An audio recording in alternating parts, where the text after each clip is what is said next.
இந்தியாவின் ரத்தின கற்களின் தொன்மை மற்றும் அதன் அயல்நாட்டு வாணிபம் குறித்த ஆதாரங்களை தொல்துறையிலிருந்தும் தமிழ் இலக்கியங்கள் மற்றும் பயணியர்களின் குறிப்பிலிருந்தும் அறிய முடிகிறது.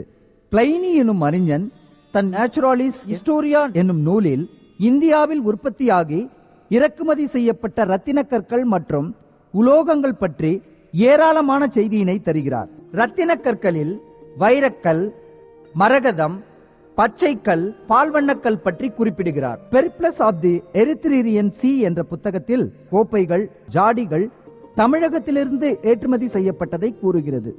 இதிலிருந்து ரத்தின கற்களின் தரம் குறித்தும் அதன் நீண்ட நெடுங்காலத்திய இருப்பையும் அறிய முடிகிறது. இக்கற்கள் தேர்ச்சி பெற்ற வினைஞர்களால் தீட்டப்பட்டு நகைகளில் பதிய செய்து உயர்குலத்தவரின் தேவையை காலகாலமாய் பூர்த்தி செய்து வந்திருக்கிறது. தமிழின் பழம்பெரும் இலக்கியமான சங்க இலக்கியத்திலிருந்து அன்றைய தமிழகத்தின் ரத்தினக்கல் தொழில் பற்றிய பல பயனுள்ள தகவல்களையும் அறிய முடிகிறது. சங்க இலக்கியங்களான பத்துப்பாட்டு, புறநானூறு, அகநானூறு, நற்றிணை, ஐங்குறுநூறு, குறுந்தொகை மற்றும் பட்டினப்பாலை ஆகிய நூல்கள் எல்லாம் ரத்தின தொழிலும் அதன் நுட்பமும் சங்க காலத்திலேயே மேன்மை பெற்றிருந்தது என்பதை தெளிவாக்குகிறது. அன்றைய மனிதன் ரத்தின கற்களையும் உலோகங்களையும் கண்டறியும் திறனை தன் மூதாதையரிடமிருந்து கற்றறிந்தான். கடினமான உலோகத்தின் கடுகளவு பகுதியிலும் துளையிடும் நேர்த்தினையும் அறிந்திருந்தான். 18 செய்யுள்கள் பல கனிம வளத்துடன் விளங்கிய கொங்கு நாட்டை ஆண்ட சேர மன்னனை பற்றி சொல்கிறது. மேலும் விலை உயர்ந்த ரத்தின கற்கள் பற்றியும் அவை கிடைக்கும் இடங்கள் குறித்தும் விவரிக்கிறது. கோவலரின மக்கள் இத்தகைய விலை உயர்ந்த கற்களை செருப்பு மலை எனும் குன்றிலிருந்து சேகரித்தனர் என்றும் சொல்கிறது. 18 என்று சொல்லக்கூடிய ஒரு சங்க இலக்கிய நூல் சேரனை பற்றியது. ஆனால் அதில் மணிகளை பற்றி ஏராளமான குறிப்புகள் கிடைக்கின்றன. ஆகவே மணிகளை பற்றி குறிப்புகள் கிடைக்கின்ற 18 கொங்கு நாட்டு இலக்கியமாகத்தான் இருக்க முடியும் என்று கருதி அதிலே பல செய்திகளை மணிக்கற்கள் பற்றி கூறுவதை நாம் பார்க்கின்றோம். ஏரோட்டுகிறார்கள். ஏரோட்டும் பொழுது கலப்பை மண்ணை பிளந்து செல்கிறது. மண்ணை பிளந்து செல்கின்ற அந்த கலப்பையினுடைய இரு பக்கத்திலும் மணிக்கற்கள் கிடைக்கின்றன. நாஞ்சில் ஆடிய கொழு வழி மருங்கில் இலங்கு கதிர் திருமணி பெரும் நாடு என்று 18 குறிக்கிறதை பார்க்கின்றோம். இன்னொன்று, கால்நடைகள் மேய்க்கிறார்கள். கொங்கு நாட்டில் கால்நடைகள் மிகுதி. கொங்கர் படுமணி ஆயம், கொங்கர் என்றெல்லாம் இலக்கியத்தில் கூறுவதை பார்க்கின்றோம். அப்படி கால்நடைகள் மேய்க்கும் பொழுது அந்த கால்நடைகள் காட்டிலே மேய்கின்ற எடுத்து அந்த மாட்டினுடைய குழம்புகளிலே, கால் குழம்புகளிலே மணிக்கற்கள் படுகின்றது என்று 18 கூறுவதை பார்க்கின்றோம். முல்லை கண்ணி பல்லான் கோவலர் புல்லுடை வியன்போலம் பல் பரப்பி கல்லுயர் கடத்திடை கதிர்மணி பெறும் என்ற ஒரு இடத்தில் 18 கூறுகிறது. சங்க இலக்கியமான புறநானூரிலே ஒரு பாட்டு, நகை செய்கிறார்கள். பொன்னும் துகிரும் முத்தும் மன்னிய மாமலை பயந்த காமருமணியும் இடைப்பட சேயவாயினும் தொடைபுணர்ந்து அருவெளி நன்கலம் அமைக்கும் காலை ஒருபடி தோன்றியாங்கு என்று அந்த பாடல் செல்கிறது. அதிலே குறிப்பாக மாமலை பயந்த மாமருமணி என்று சொல்வதை பார்க்கின்றோம். கொங்கு நாட்டில் மலைகள் மிகுதி. கொங்கு நாட்டை மலைநாடு என்றும் மலை மண்டலம் என்றும் கூறுவார்கள். ஆகவே கொங்கு நாட்டு மலைகளிலே பல்வேறு மணிக்கற்கள் கிடைத்ததில் வியப்பில்லை. இனி குறுந்தொகையிலே ஒரு பாட்டு, கிழங்கு தோண்டுகிறார்கள்.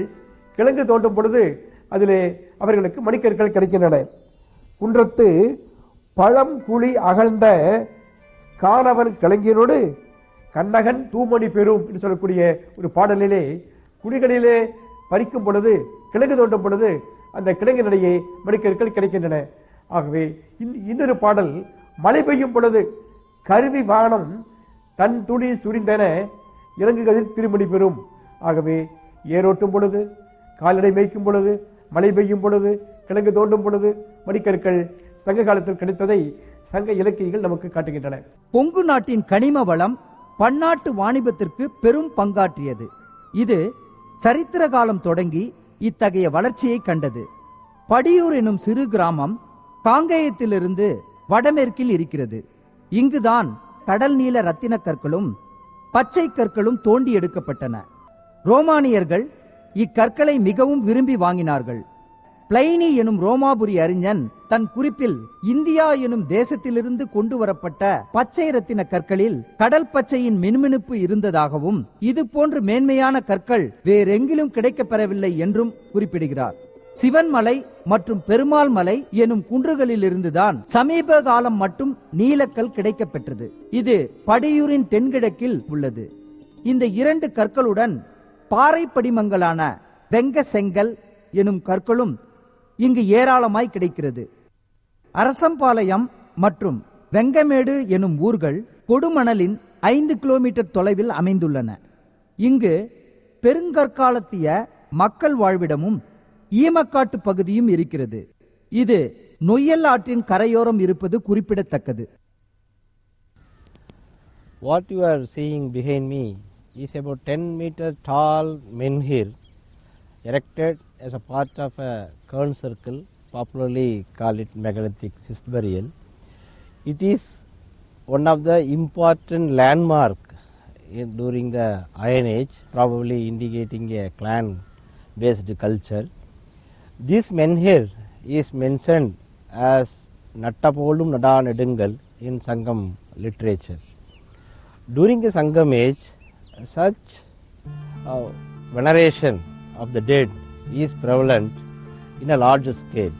On all the archaeological sites related to Sangam age, we do have such graves, partly is urn burial, cyst burial, cairn circle and stone circle.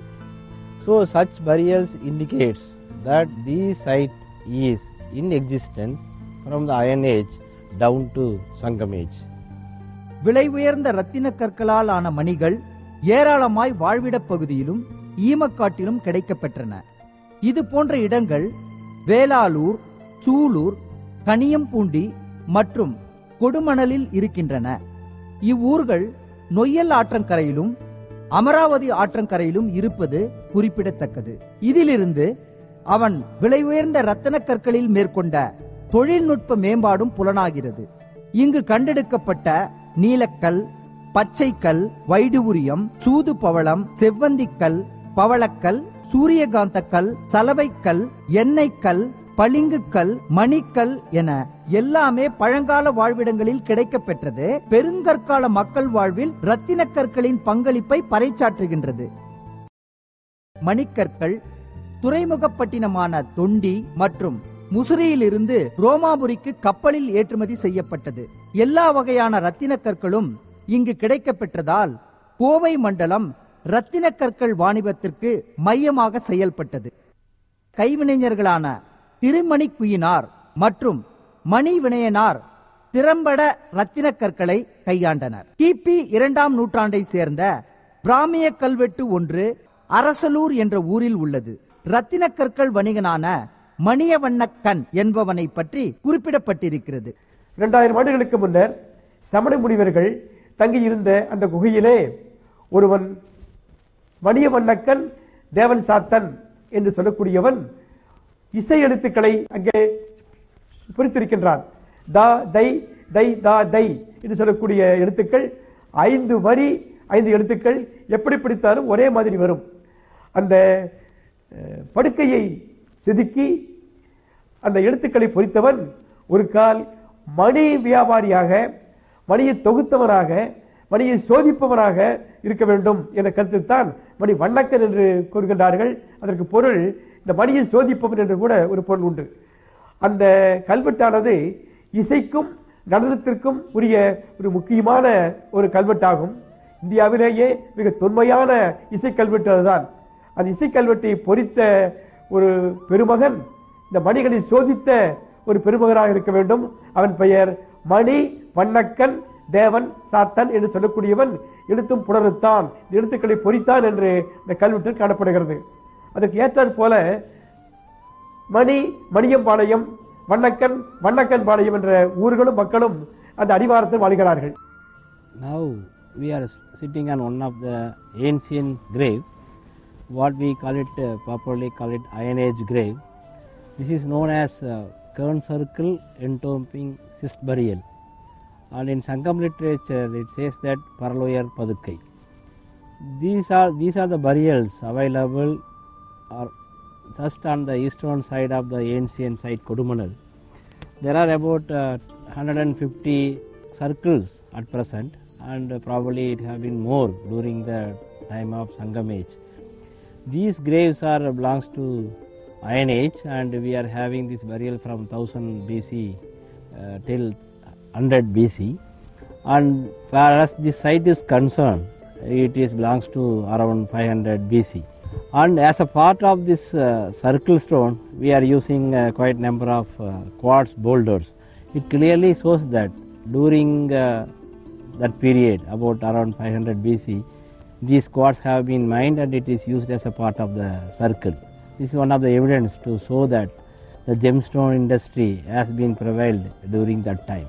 காங்கேயத்தை சுற்றியிருந்த மணிவினைஞர்கள் அந்த பிரதேசத்தில் கிடைக்கப்பெற்ற கோரண்டம் எனப்படும் குருந்தம் மற்றும் நீலக்கல், பச்சைக்கல், பளிங்குக்கல், எண்ணெய்க்கல் போன்ற ரத்தின தாது கற்களையே பயன்படுத்தியுள்ளனர்.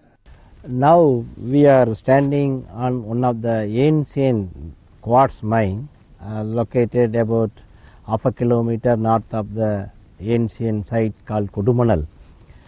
And this mine, particularly the quartz mined here, have been extensively used for preparation of quartz beads at this site. Not only this quartz mine, there are several quartz mines have been located in and around Kodumanal. Particularly, there is another quartz mine about 3 kilometers north of this mine. There is another mine further south of the site.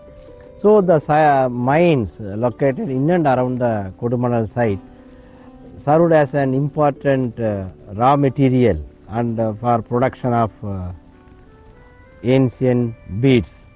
These quartz mines have been used even for the circle boulders and boulders used in the megalithic graves. ரத்தினக்கல்லை தீட்டுவது என்பது கடினமான தாதுக்கல்லை சிறு துண்டுகளாக்கி அதை குவிந்த வடிவிலான காபச்சான் எனும் சாதனம் மூலம் மெருகேற்றுவர். இதன் மூலம் பட்டை தீட்டப்பட்ட கற்கள் வெளிச்சத்தில் ஒளி வீசி பிரகாசிக்கும். ரத்தின கற்களில் தீட்டப்பட்ட பட்டைகள் தான் அதன் மேன்மையை வெளிப்படுத்தும். பட்டை தீட்டப்பட்ட கல்லில் 3 பாகங்கள் இருக்கும்.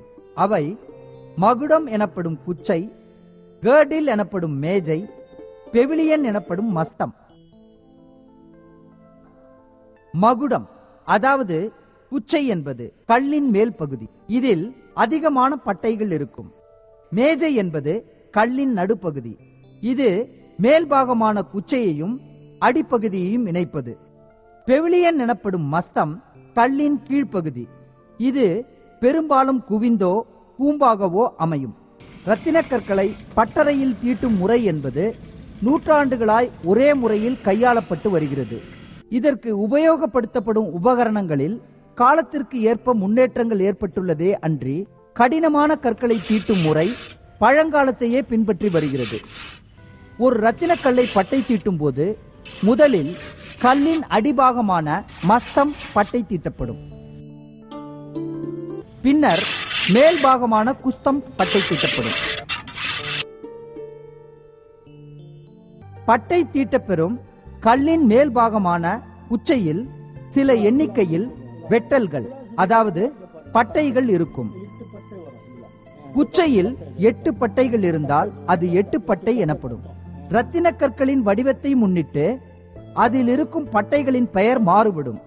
கல்லின் அடிபாகத்தில் பட்டை தீட்டப்பட்டிருந்தால் அது அடிச்சோரவை என்றும், கல்லின் மேஜை மற்றும் மேல் பகுதியில் பட்டை தீட்டப்பட்டிருந்தால் அது மேல் சோரவை என்றும் கலசம் என்றும் அழைக்கப்படும். மணிவினையர் முதலில் நகையை குச்சியின் அரக்கில் பதித்து அதில் மணிக்கல்லை படிய வைக்க அதை செதுக்கி சரிப்படுத்துவார்.